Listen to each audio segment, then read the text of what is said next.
Port of Tampa has a new name and a new logo. It's now called Port Tampa Bay. Governor Rick Scott plans to call a special election to replace Radel. A spokesperson for the governor says he is working with the Secretary of State now to set a date. A primary election could take place in as little as 6 weeks. Changes coming to the Trop. The Rays unveiled their 360 plan, renovating Tropicana Field and giving the fans the chance to not miss a moment of the action. 10 News reporter Grayson Com shows us the Trop under construction. Sick at sea. Passengers on board the Royal Caribbean's Explorer of the Seas are returning home early after a norovirus outbreak. Here's what happened. Eric, a quick question for you. The state is prosecuting Reeves, so these were her civil attorneys. Did they say anything about possibly a civil suit?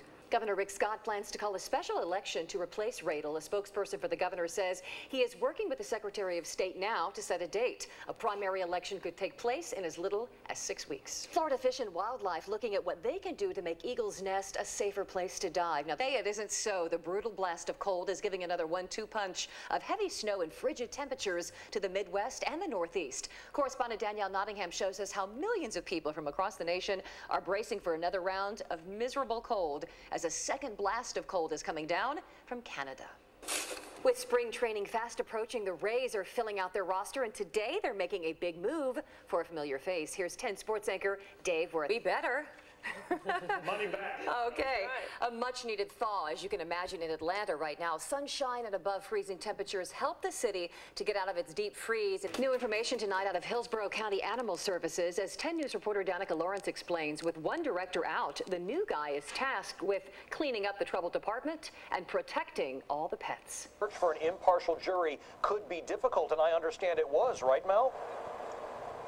Good evening to you, Charles. It certainly was. Picking a jury for a capital case like this is a daunting and methodical process. It takes a lot of time, and most of the potential jury members that we talked to today and we saw in court were actually hearing of this case. They knew about Dante Morris.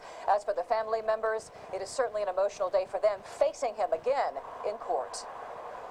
Potential jurors will be back in court here in Orange County tomorrow, and the judge is hoping to wrap this up by the end of the week. Then the trial goes to Hillsborough County, where the jurors will be sequestered during this death penalty case. We'll keep following it through the week for you. Meanwhile, I'm Melanie Michael, live in Orlando tonight. 10 News. Charles, good evening to you. The chief just wrapped up a press conference moments ago reacting to this death penalty recommendation by the jury. The chief said, quote, "Don't mistake this as a victory because this will never bring the officers back." But she adds she can't think of another case deserving the death penalty even more than this one. And she says this is the only possible verdict that could have come out of all this. She also pointed out that she admired the strength and the grace of these widows who spoke out in court today in an emotional amount of testimony.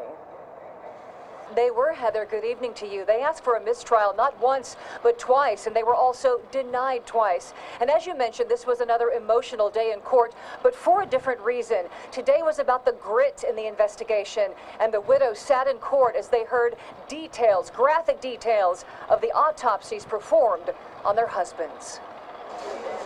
And back here live at the courthouse, the trial has recessed for the day, and once again the defense maintains their client was scared that night that the two police officers would find a warrant when they ran his name. But you heard Ashley Price. She told the jurors that Dante Morris confessed to her that he was the one who shot the two police officers, and you'll hear more from Ashley Price coming up tonight on a live report at 6. I'm Melanie Michael, live in downtown Tampa tonight, 10 News. It really hurt them financially, but they're doing it for other reasons?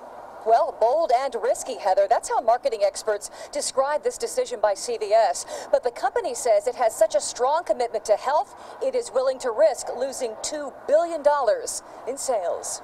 By the way, this change takes place later on this year on October 1st. I'm Melanie Michael reporting live tonight. Hey, Heather, good evening to you. It all started with a water bottle just like this one and a teenager's curiosity. You know, this young woman has never been in trouble before, and her friends tell me tonight this was simply a science project gone wrong. Good evening to you, Heather. As you mentioned, we're coming to you live tonight from Tampa Police Headquarters, where detectives are busy trying to figure out exactly who did this and why. They say this will simply not be tolerated around the RNC, and they are very serious about keeping this city safe. Hey, Reggie, good evening to you from downtown Tampa. You know, 10 News has been very busy today, talking with all of the major players for this event and how Tropical Storm Isaac will affect this convention. And I can tell you, the overwhelming consent is that this event will happen come rain or shine, even if it has to go by phone or computer. And back here live in downtown, you know, you can only imagine just how difficult this is logistically to put together. And that's why each day at 11 o'clock and 5 o'clock, all of those elected officials and law enforcement go on a conference call to discuss exactly what's taking place so that they're all on the same page. And again, tonight, right now at 5 o'clock on this Thursday, it is all systems go for the Republican National Convention coming up on Monday. I'm Melanie Michael reporting live tonight from Tampa, 10 News. Hey, Heather, good evening to you. Yeah, we posed that question to Police Chief Jane Castor. Is it too much or is it just enough with the amount of law enforcement out there at protests and rallies? Well, the protesters would say it's overbearing, but police say it is absolutely necessary. And back here live in downtown Tampa, the chief reiterates that that's why her officers are doing such a good job. You know, they're getting a lot of good feedback from the public. They're getting good feedback from the demonstrators, and they're just trying to keep the city of Tampa safe. And that dialogue continues with demonstrators really letting them know that the police are here to protect their First Amendment rights and just to keep everything calm around the city. And we're hoping for more of that for the rest of the week. I'm Melanie Michael reporting live tonight in Tampa, 10 News. Very powerful testimony. Once again, Trevor Dooley, in his own words, explaining to jurors, I was terrified that day and I had to defend myself. The jury is getting instructions right now, and basically those jurors have to decide if Trevor Dooley is guilty of aggravated manslaughter with a firearm, or is he innocent? Did he truly defend himself that day? And did he take the law into his own hands only because he thought he was going to die on that Valrico basketball court? We are live here at the courthouse throughout the evening, keeping an eye on this jury watch, and we'll let you know as soon as the verdict comes down. But for now, we are live here. I'm Melanie Michael, 10 News. That's one of the first things they began talking about when this entire day began, and it has been a very long morning as the prosecution laid out its case against Casey Anthony today. They painted a picture of a mother who partied and went shopping for 31 days while her little girl Kaylee went missing in the summer of 2008. And the theme for the prosecution right now has been, where was Kaylee Anthony? Good evening to you, Reggie. That will officially happen tomorrow when the judge calls them all back and swears them in at 3 o'clock. That's the plan for now. But as you know, jury selection is still going on at this hour, and we should let you know that the juror count is now up to 16, 12 potential jury members and 4 alternates. And this process has been very long and arduous.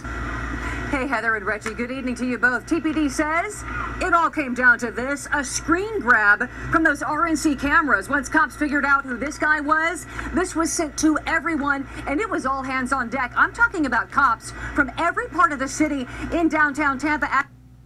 And back here live at TPD headquarters, Mr. Mayfield is a fugitive, we learned, from Delaware, and he was in court this morning, denied bond, guys. He's not going anywhere. He faces charges including attempted sexual battery as well as kidnapping. But again, TPD says without this, they would have never. Hey guys, good evening to you both. There's one word to describe how local Catholics feel about this new pope, and that is thrilled. But in the same breath, they also admit he has many challenges in front of him. And back here live in downtown St. Pete, speaking of some questions, we're going to take them tomorrow morning. Bishop Lynch has graciously agreed to come on our morning show for an exclusive interview, so we hope that you wake up early for that. Again, he'll be in our studios live, exclusively speaking with Ginger and Joe, so wake up early for that. It'll be a real treat. I'm Melanie Michael live tonight in downtown St. Pete at St. Mary's, 10 News. What a story this has turned out to be, and it is far from over.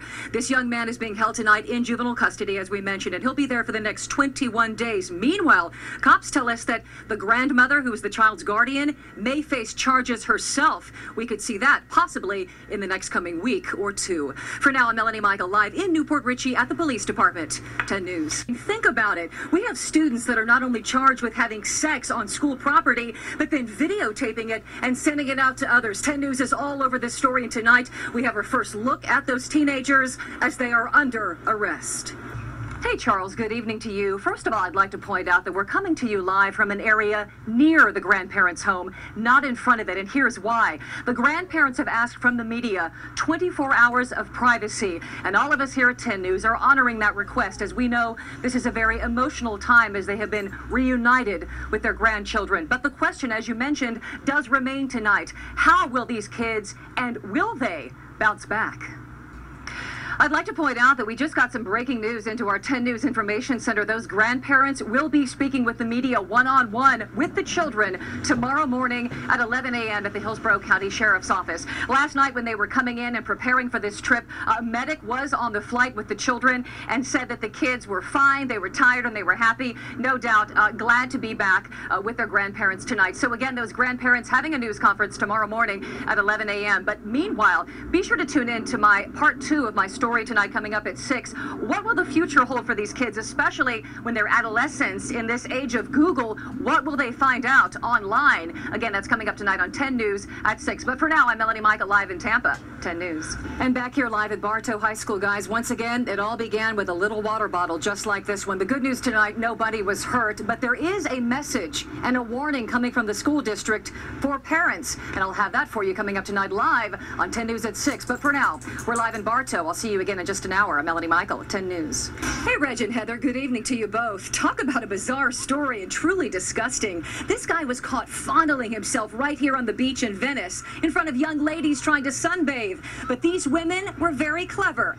They caught the flasher on camera. Certainly a tragic case all the way around. And tonight, at this hour, Tampa police detectives are working leads, and they're hoping that someone out there knows something. They're asking for anyone with any type of information, any clues, to please call the Tampa Police Department. We are live at headquarters tonight. I'm Melanie Michael, 10 News.